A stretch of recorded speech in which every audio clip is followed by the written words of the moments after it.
Perfect. Welcome into Tips for Gamers. In today's video, we're going to be talking about how badly Madden 22 screwed up with quarterback ratings. It's atrocious. Now, we're going to give these guys a range at the lowest overall that they should be at to the highest overall they should be at. Now, Patrick Mahomes, the lowest we would put him at is a 95. The highest is a 97. We would not put him any higher or any lower than those two numbers. And here's the reason why.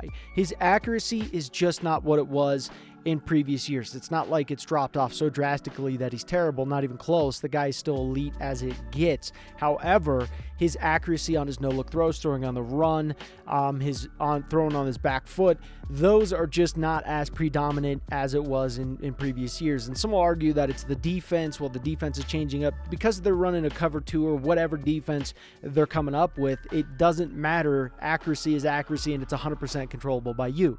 So he's having a little bit of an off year. He could still go to the Super Bowl, win it, do all that stuff. It wouldn't shock us at all. But he is not playing as well as he was in previous years. So we're going to talk about Aaron Rodgers here. They got this completely wrong, and they have been getting this wrong for a long time. His overall should not change as much as it has been changing. That shows that the Madden rating adjusters are simply failing at their job. How does his overall go from like a 93 or 99 then to a 93 then now to it just doesn't make sense.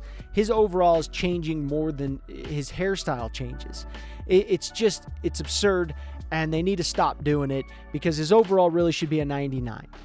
It really should. It should be a 99. Lowest, maybe a 97, you can argue, maybe, but then a 98, 99. I think everyone would feel comfortable.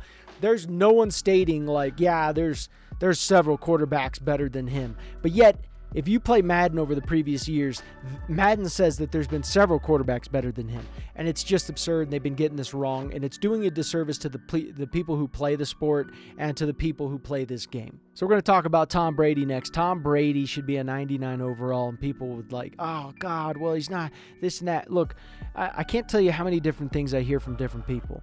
1 minute it was, Tom Brady can't do it without Belichick. Well, then he did. And then it was, well, look at the team.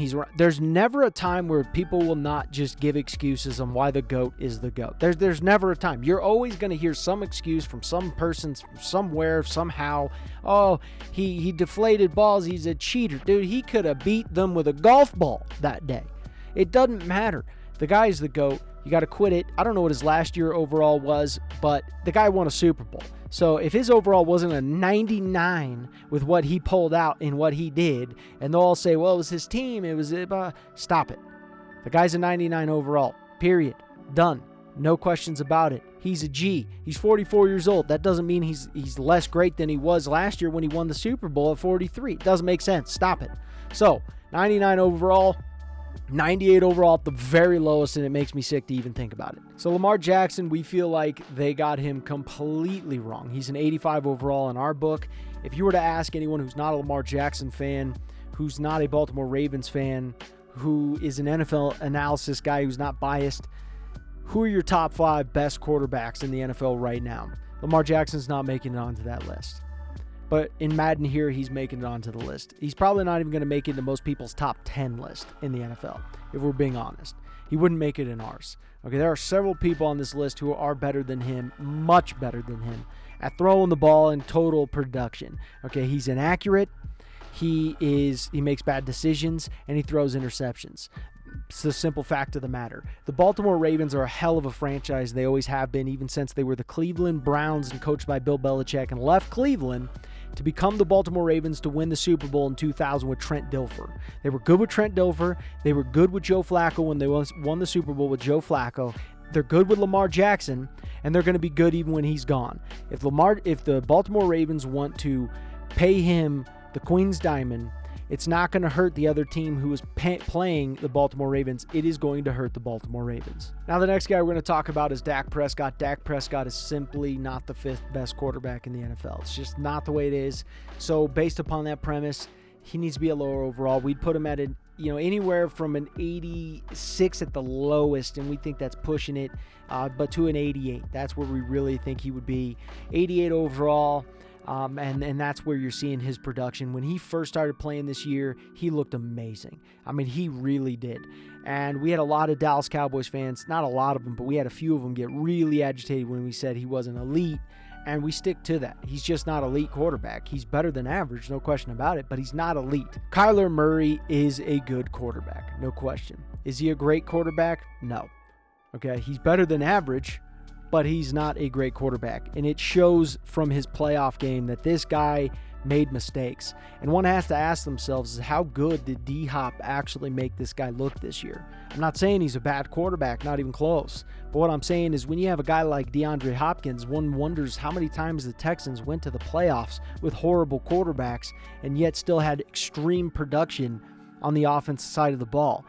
Talking about a guy that he's throwing to who ended up not dropping a single pass that was thrown to him, which is insane to even think about. And when D-Hop gets injured, their production on their offense drops tremendously. Okay? I'm not saying this guy's terrible, but I'm saying this guy's an 86 overall. Now, Russell Wilson, we can't argue that it should be this and can't argue that it shouldn't be this. Okay? Because Russell Wilson got injured this year, and you just didn't get to see enough out of him, and you really can't say, okay, he's over, he's done, he's too old, he can't do it anymore, because next year he could come in and turn this team right back into a playoff team and crush it, and no one would be shocked. Okay, so we can't really say it was wrong, we can't really say it was right. Now, Josh Allen should be higher than an 86 overall. This is stupid. He should be higher than Lamar Jackson. If you were to ask most people, who'd you rather have, Lamar Jackson or Josh Allen? Who'd you rather have, Dak Prescott or Josh Allen? Who'd you rather have, Kyler Murray or Josh Allen? Josh Allen's going to win most of these battles. Now, that's public opinion for most people, and we don't have any stats to prove that. It's just common knowledge of what we believe, and that's what we would do. We're not going to say Josh Allen is worse than Kyler Murray or Dak Prescott. You could put him at a 92 overall, and we wouldn't say that that's bad, and I bet you most people would agree. I think some people would even argue that he's higher. You could put him at a 94 overall, and we still wouldn't say, well, yeah, that's terrible. No way. Josh Allen is a beast. He is a monster. He has been proving day in and day out that this guy can compete at an extremely high level, okay? And he can definitely carry the team on his back when it needs to be carried.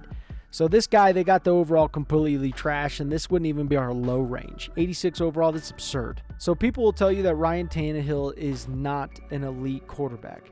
And we're here to tell you that that's atrocious. It doesn't make sense. And we'll tell you why. The Tennessee Titans had the most injuries in NFL history in a single season. They had 91 guys start for them this year. 91. He did not have King Henry, which everyone said that, well, King Henry, he's the reason they'll go to the playoffs. Here's the reason they'll go to the Super Bowl. But he wasn't. He wasn't the reason. He wasn't the reason that they went first seed. Oh, well, they got Julio Jones. Julio Jones has been injured almost every other game with a quad injury or something like that. Well, they have A.J. Brown. A.J. Brown has been injured most of the time, too. So he's been throwing to guys who he's never thrown to before consistently in practice. The starters, he's not throwing to the starters. He has an offensive line that's built for the run more than it is the pass. He gets pressured like crazy. He has one of the best accuracies under pressure. It's insane. This guy is working with a subpar tight end crew. I hate to call them out, but it's the way it is. Subpar tight end crew. They had to start several different halfbacks this year. They ended up getting Adrian Peterson. He didn't pan out. And they got Foreman, previous Texans halfback. He ended up coming in and doing well 4 weeks at the end of the season. 4 weeks. The reason they're number one seed is because of that amazing defense, the coaching staff, and Ryan Tannehill. Okay? To hear Ryan Tannehill's not the best because of stats and this and that, it's so stupid, it's ridiculous, because you could put majority of the quarterbacks in the NFL in his situation, and they would not do as well as he did. And that's just the way it is. So with Ryan Tannehill, we would put him anywhere from the 93 overall to a 95. Some people may think that's crazy, but we don't care. This is our list. We're sticking to it. So they got this completely wrong with Matthew Stafford. Matthew Stafford is in the mid-90s to low 90s. You know, we could put him at a 93 overall and feel plenty fine. We believe he's right up there with Josh Allen, right up there with some of those guys that are just, solid quarterbacks. And to put him like one overall above a guy who has not played in forever is just where it shows where you just cannot be trusted, Madden, because this is silly. I mean, it's just so silly. I don't even want to try and combat it with logic, because at this point in time, you're spewing emotion, not logic. It's absurd. It really is. And, to say he is not as good as Derek Carr and Matt Ryan at this point in time, and he's not to the level of Joe Burrow and Justin Herbert, is just, it just doesn't make sense. And I don't understand it. And you failed. You absolutely failed in this. Perfect.